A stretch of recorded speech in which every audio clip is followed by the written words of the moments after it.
Hi hello welcome to post 360. నేను మీ Murali Rapalli. Recent గా గుమ్మనూరు జయరాం అనే ఒక పర్సన్ గుంతకల్లు ఎమ్మెల్యే ఆ కాన్స్టిట్యున్సీ నుంచి ఆయన పైన ఒక వీడియో చేశాం.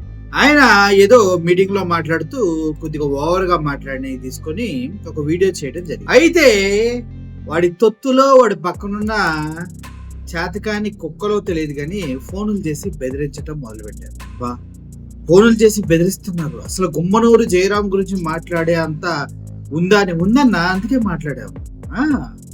గుమ్మనూరు జయరాం గురించి మాట్లాడే అంత ఉంది కాబట్టే మాట్లాడాము. ఫోన్లు చేసి బెదిరిస్తున్న కుక్కలకి ఒకటే చెప్తున్నా, బెదిరించడం మానేయండి. బెదిరిపడేవాడు ఎవడూ లేడు. Okay, and one more thing, ఆయన గురించి వీడియోలు చేస్తారా అంటూ అడుగుతున్నారు. ఎస్, చేస్తాం. మళ్ళీ ఈ రోజు కూడా ఒక వీడియో చేస్తూ ఉన్నాం. గుమ్మనూరు జయరాం అనే వ్యక్తి టీడీపీలో పుట్టాడా, టీడీపీలో పెరిగాడా, టీడీపీ వ్యక్తి కాదు కదా. వైఎస్ఆర్సీపీ పార్టీ జగన్మోహన్ రెడ్డి గారు పెట్టిన భిక్షే కదా ఆయనకి ఇచ్చిన ఎమ్మెల్యే పదవి. గతంలో ఆయన మాట్లాడిన మాటలు మీరు చూడలేదా? గుమ్మనూరు జయరాం గతంలో అసెంబ్లీలో జగన్మోహన్ రెడ్డి గారి గురించి మాట్లాడిన మాటలు తెలియదా, వినలేదా? మళ్ళీ ఒకసారి వినిపించాలా? చెప్పండి వినిపిస్తా. సాయిబాబా తోటి ఉన్న దేవుళ్ళందరితో పోల్చినటువంటి వ్యక్తి గుమ్మనూరు జయరాం. ఏంది ఆయన గొప్పతనం? జగన్మోహన్ రెడ్డి గారి దగ్గర ఆయన మోచేతి నీళ్లు తాగడానికి గుమ్మనూరు జయరాం అనే వ్యక్తి పొగిడాడు అనుకోవాలి, అవునా కదా? మరి అంత పొగిడి ఇప్పుడు టీడీపీలోకి వెళ్ళి మళ్ళీ జగన్మోహన్ రెడ్డిని తిడితే ఊరుకోవాలా? రేపొద్దున మళ్ళీ బీజేపీలోకి వెళ్ళి టీడీపీ వాళ్ళని అందరినీ తిడతాడు. ఓకేనా? ఆయన ఇష్టం వచ్చినట్టు ఆయన పార్టీలు మారుతూ ఉంటే మధ్యలో కౌన్ కిస్క గొట్టంగాలి కేంద్ర ఏంది మీకు ఇంత దురదేంటి? అయితే రీసెంట్ గా మళ్ళీ గుమ్మనూరు జయరాం అనే వ్యక్తి ఇంకొక మీటింగ్ లో మాట్లాడుతూ వివాదాస్పదంగా మాట్లాడటం జరిగింది. అంటే ఈయనే ఏదో కోర్టు అయినట్టు, ఈయనే ఏదో జడ్జి అయినట్టు, ఈయనే జైల్లో శిక్షలు పొందుతున్నటువంటి టీడీపీ వారిపైన కేసులు మొత్తం అలా ఎత్తేస్తా అని చెప్తాడు. ఏనా నీకు ఏమైనా జడ్జి గారు దోస్తా? లేదంటే టీడీపీ వాళ్ళని గారు చెప్పగానే జడ్జి గారు కూడా ఉనికిపోయి వాళ్ళపైన ఉన్న కేసులు తీసేస్తారా? పోలీసులు నీకేమన్నా తొత్తులా, లేకపోతే నువ్వు చెప్తేనే పోలీసులు ఏమన్నా చేస్తారా అంటే నాకు అర్థం కావట్లేదు. ఎలా నువ్వు వాళ్ళపైన కేసులు తీసేస్తావు గుమ్మనూరు జయరాం? ఏంది నీకు అంత గొప్ప? నీకేముంది అంటే ప్రపంచంలో ఎవరికి చేత కాంది నీకు చేతపై ఎక్కిపోయిందా? సరే, మంచి కామెడీ ఇది. పడిపోయిన టీడీపీ గ్రాఫ్ ని ఈయన సింగిల్ వేల్తో ఒక మాటలో 100% పెంచేయగలడు. అంత తోపు అనమాట గుమ్మనూరు జయరాం. ఒకసారి ఆయన వీడియో ప్లే చేస్తున్నా, కింద చూడండి. మన పార్టీ పైన కుదురు చల్లకరంగా ఉండేది. నీ పార్టీ ఏదన్నా వైఎస్ఆర్సీపీ గతంలో దానిపైన కుట్ర చల్లుతున్నారనో, ఇప్పుడు టీడీపీయా? ఏ పార్టీ నీది అసలు? నీ క్లారిటీ ఉందా? రేపొద్దున ఏ పార్టీలోకి వెళ్తావు నీకు తెలుసా? టీడీపీ ఏదో నీ సొంత పార్టీ అని ఫీల్ అవుతున్నా కాదు కదా. జస్ట్ నువ్వు ఎమ్మెల్యే అక్కడ, అంతే కదా. నువ్వు పేరు పెట్టలా, నువ్వు స్థాపించాల పార్టీని. కావాలంటే పీకేస్తారు, ఉండాలని చూస్తారు.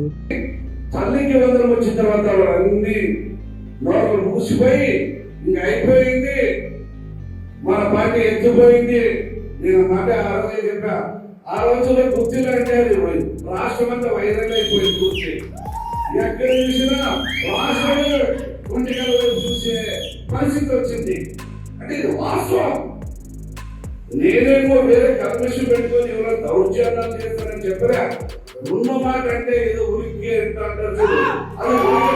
కానీ టీడీపీ ప్రతిష్ట అమ్మఒడితో పెరిగింది అంటున్నాడు. ఓకే, పెరిగించుకోకండి, నాకు సంబంధం లేదు. కానీ ఇక టీడీపీ అమ్మఒడి పెరిగితే నాకేది, ఇంకోటి పెరిగితే నాకేంది. కానీ ఈయన గుమ్మనూరు జయరాం ఏం మాట్లాడుతున్నాడు ఇక్కడ? ఉన్న మాట అంటే ఉలికెక్కువ ఫీల్ అయి వస్తున్నారని. నేను కూడా అదే అంటున్నా. నేను ఉన్న మాట అంటే నీకు నీ వాళ్ళకి ఎందుకంత ఉలుకు? జగన్మోహన్ రెడ్డిని పొగిడి దేవుడన్నా నువ్వు. జగన్మోహన్ రెడ్డి దేవుడైనప్పుడు దేవుడిని వదిలిపెట్టి ఎలా వెళ్ళావు అంటున్నా. దేవుడని పొగిడావు కదా, అంతా సాయిబాబా, ఏసయ్య అందరి పేర్లు చెప్పావు కదా, శ్రీకృష్ణుడు అన్ని పేర్లు చెప్పి, మరి అటువంటి దేవుడిని వదిలేసి వెళ్ళావంటే నీలో ఏదో తప్పుందనేగా. మరి అట్టప్పుడు ఆ విషయాలు నేను మాట్లాడితే నీకు నీ పక్కనున్న తొత్తులకి ఎందుకు కాలుతుంది?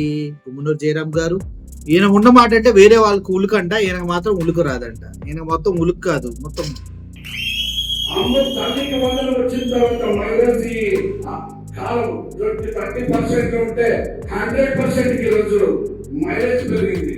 తల్లికి వందనం రాకముందు, అది అమ్మఒడి అంటేనే అందరికి అర్థం అవుతుంది. అమ్మఒడి రాకముందు టీడీపీ గ్రాఫ్ 30% లో ఎక్కడ ఉందంట. అంటే ఏం పీకలేక 30% లో పెట్టారనే కదా. తల్లికి వందనం వచ్చిన తర్వాత 100% పెరిగిందంట. మరి రైతు బంధు ఏమైపోయింది? నిరుద్యోగ వృత్తి ఏమైపోయింది? ఆడబిడ్డ నిధి ఏమైపోయింది? చెప్పండి సార్, ఏమైపోయింది ఇవన్నీ? ఉచిత బస్సు ఏమైపోయింది? సూపర్ 6 లో అమలు చేస్తుంది కూడా, సగం అమలు చేస్తుంది ఆ గ్యాస్ అండ్ ఈ అమ్మఒడి అంటే తల్లికి వందనం. ఈ రెండింటికే గ్రాఫ్ 100% పోతే జగన్మోహన్ రెడ్డి సింగిల్ హ్యాండెడ్ గా అన్ని పథకాలు ఇచ్చాడు కదా. మరి ఎంత పోవాలి చెప్పండి సార్, ఎంత పోవాలి? చెప్పడానికైనా కొద్దిగా ఉండాలి. మనోజ్ జయరామా, కాబట్టి నేను ఈ మాట చెప్పలే కానీ సరే మరి ఏదైనా అనుకున్నా నాకేమి నీకేమి అని మాటలకేనా మా వీడియోలు చూడగానే మీ వాళ్ళందరికి కాలిపోతుందా సార్? నిజాలు చెప్పకూడదా? మీలాగా సొల్లు కబుర్లు చెప్పాలా? అది మాకు రాదే. మరి ఈ మూలచరం ఏమన్నా లెక్క? ఈ మాట నా లెక్క రాగా మీ అందరి ఆశీర్వాదం చూసుకునే నేను ఈ మాట మాట్లాడుతున్నా. మీ ధైర్యం చూసుకునే మాట్లాడుతున్నా. ఎందుకు చెప్తా? నేను కర్నూలు జిల్లా నుంచి వచ్చి అనంతపురం జిల్లాకి 30 రోజులు గెలిపించాను చూడు. అది మీకు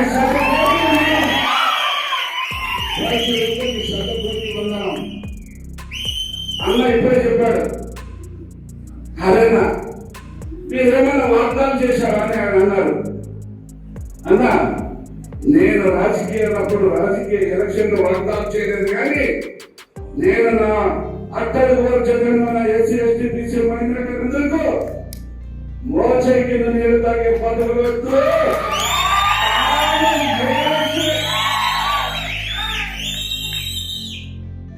ఇచ్చానన్నా.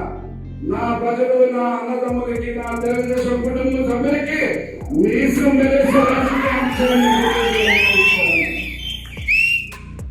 ఒకళ్ళ మోచేయి కింద నీళ్లు తాగనివాడంట. ఏంటి మరి ఈయన మరి టీడీపీలో ఈయన సొంత పార్టీ అది? ఒక అధినేత కింద మోచేయి కింద నీళ్ళు తాగాల్సిందే కదా. ఈయన టీడీపీలో ఉన్నా, ఈయన వైసీపీలో ఉన్నా, ఈయన సీఎం కాదు. వాళ్ళు పదవి భిక్ష పెడితే తీసుకోవాలా? వాళ్ళ పథకాలు ఇస్తే, వాళ్ళు ఏమన్నా ఫండ్స్ ఇస్తే లాక్కోవాలా? ఒకటి మోచేతి కింద నీళ్ళు తాగడమే కదా అది.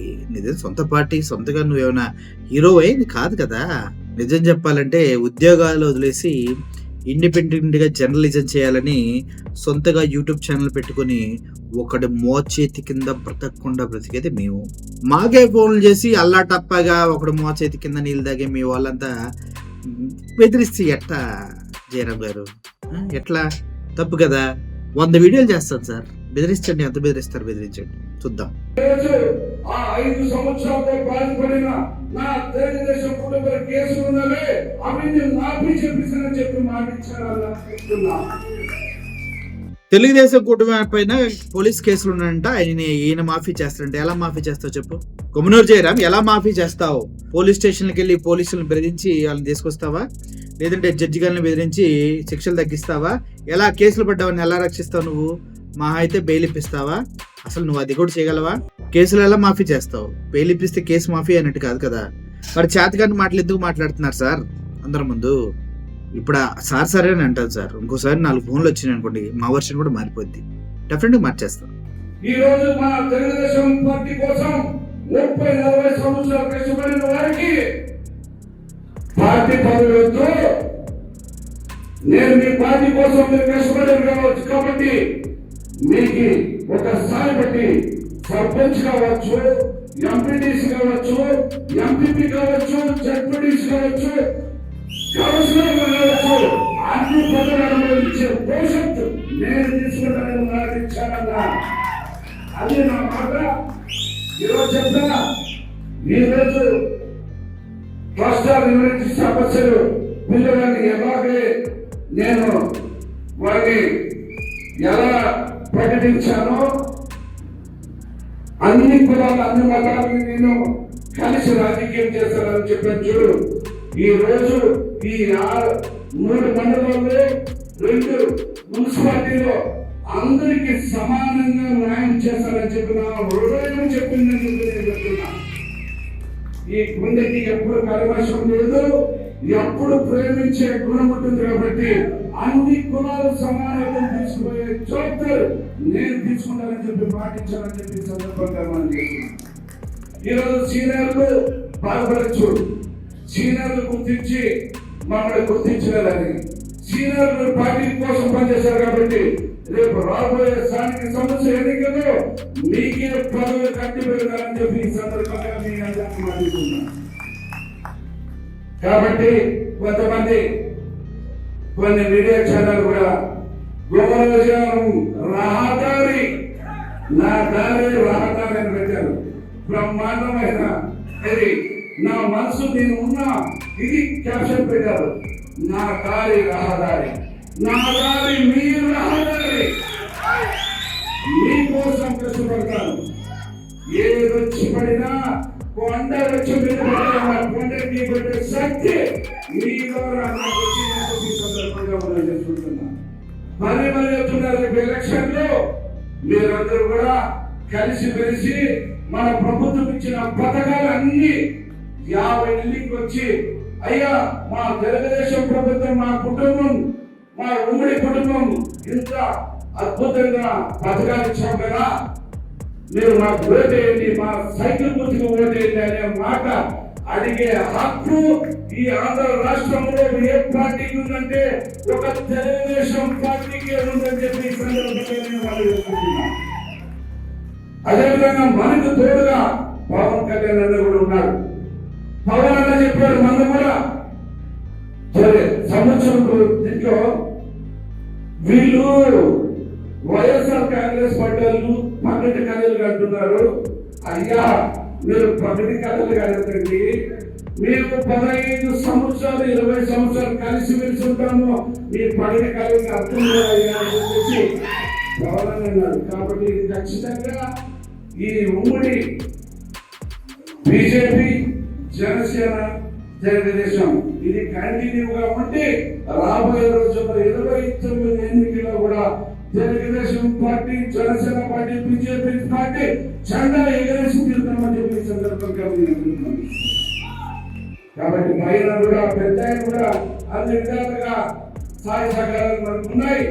హైలైట్ ఏంటంటే ఈయనంట 30-40 సంవత్సరాలతో టీడీపీ పార్టీ కోసం కష్టపడిన వాళ్ళకి ఎంపీటీసీలు, జెడ్పీటీసీ, కౌన్సిలర్స్ అన్ని పదవులు ఇచ్చేస్తారంట. అంటే నాకు విషయం అర్థం కాదు. ఈయన మొన్నటి వరకు వైసీపీలో ఉన్నాడు, ఇప్పుడు టీడీపీలోకి వచ్చాడు. మరి ఈయనకి ఎమ్మెల్యే పదవి ఎందుకు ఇచ్చారు? 30-40 సంవత్సరాలకి ఈయన టీడీపీలో లేడు కదా, మధ్యలో వైసీపీకి వచ్చి జగన్మోహన్ రెడ్డి గారిని పొగిడాడు కదా, మరి ఈయనకి ఎట్లా వచ్చింది ఎమ్మెల్యే పదవి? ఆయన ఎంపీటీసీలు, జెడ్పీటీసీలు ఇవన్నీ ఈయన చేతిలో ఉన్నాయా? అంటే ప్రజలు ఓట్లు వేయొద్దా? అంటే వీళ్ళంతటి వీళ్ళు పదవులు పనిచేసుకుంటారా? అంత ఈజీయా? ఎవరికి చెప్తారు సార్ ఇట్లాంటి సొల్లు కబుర్లు అన్నీ? నాకు అర్థం కాదు. సో ఒక విషయం అయితే పక్కా, మీరు ప్రజల్ని మోసం చేయడానికి ఫిక్స్ అయ్యి నోటికి వచ్చిందల్లా వాగేసి వాళ్ళని పాడు చేస్తున్నారన్న మాత్రం 100% పక్కా. దయచేసి ఈ ప్రయత్నాన్ని మానుకోండి. మీరు గతంలో జగన్మోహన్ రెడ్డి గారు దేవుడు ఎలా అన్నారో ఇప్పుడు చంద్రబాబు నాయుడు గారు దేవుడు అని కూడా అలాగే అంటారు. గతంలో మీ కాన్స్టిట్యున్సీలో ఈ వైఎస్ఆర్సీపీ క్యాడర్ కి ఎటువంటి సొల్లు కబుర్లు చెప్పారో ఇప్పుడు టీడీపీలో ఉన్నటువంటి మీ మాటలు నమ్మే సో గొంతుకలు ఈ చుట్టుపక్కల వాళ్ళకు కూడా అదే కబుర్లు చెప్తారు. మీరు రాజకీయ నాయకుడు, మీరు బిజినెస్ చేస్తారు, చేయండి. మీరు సేవ చేశారా, ఏం చేశారో చెప్పండి. కాన్స్టిట్యున్సీకి వస్తా, మీతో ఇంటర్వ్యూ చేస్తా, మీకు చేతనైతే వాస్తవాలు మాట్లాడటానికి అప్పుడు ట్రై చేయండి. ముఖ్యంగా ఎవరినన్నా బెదిరించాలంటే ఫస్ట్ మనం సరిగా ఉండాలి. మనమే సొల్లు కబుర్లు చెప్పి ఎదుటివాడిని బెదిరించడానికి చూస్తే వాడికి లోకు అయిపోతావు. నువ్వు నీ గ్యాంగ్కి ఒకటి మాట చెప్తూ ఉన్నా, నన్ను బెదిరించే ప్రయత్నం పాపం మానుకుంటే మంచిది. ఇంకోసారి ఫోన్ వచ్చినా, ఇంకోసారి బెదిరించినా, ఈసారి ఇన్డెప్త్ గా పర్సనల్ కి వెళ్ళిపోతాను. ఎప్పుడు ఏంటని చెప్పను, ఒక్కసారి గట్టిగా కూర్చుంటే మొత్తం ఇన్ఫర్మేషన్ తీస్తా, ఎక్కడెక్కడ బొక్కలోనే మొత్తం తీసి బయట పెడతా. అందులో ఎటువంటి సందేహం లేదు. ఇది నేను బెదిరించడం కాదు, ఇది నా వృత్తి ధర్మం. కానీ 1,00,000 టెన్షన్స్ తోటి ఒక్కరి మీద కాన్సన్ట్రేషన్ పెట్టుకోము. అందరికి ప్రజలకు అందాల్సిన న్యూస్ రోజు డిస్ట్రిబ్యూట్ చేయడంలోనే మేము తలమునకలైపోతున్నాం. కానీ ఎవడన్నా అడ్డం తిరిగి ఏంటి అంటే వాడికి కూడా మేము అడ్డం తిరిగే సమాధానం చెప్పడానికి ట్రై చేస్తూ ఉంటాం అన్నమాట. దయచేసి నాలాంటి ఏదో చిన్న ఛానల్ పెట్టుకుని బ్రతికే వాళ్ళని బెదిరించడం మానేసి, ఎమ్మెల్యే పదవి మంచి పదవిలో ఉన్నావు, 10 మందికి సేవ చేసే అదృష్టం నీకు కలిగింది, అది చెయ్యి. ఇలా సొల్లు కబుర్లు కొట్టించేస్తాను, పదవులు ఇప్పించేస్తాను నేను చెప్పకండి. ఎవడో నమ్మడు, నమ్మినా కూడా అడిపెచ్చనాకుడికి అవుతాడు, అందుట్లో డౌటే లేదు. సో ఓవరాల్ గా గుమ్మనూరు జయరాం గారికి నా ప్రత్యేకమైనటువంటి శుభాకాంక్షలు. నెక్స్ట్ టైం అన్నా టీడీపీలోనే ఉండండి, మళ్ళీ పార్టీ మారి కుప్పగొంతుల గుమ్మనూరు జయరాం అనిపించుకోవద్దని మనసారా కోరుకుంటూ సెలవు తీసుకుంటున్నా. Thank you for watching this video. Murali signing off. Thank you so much.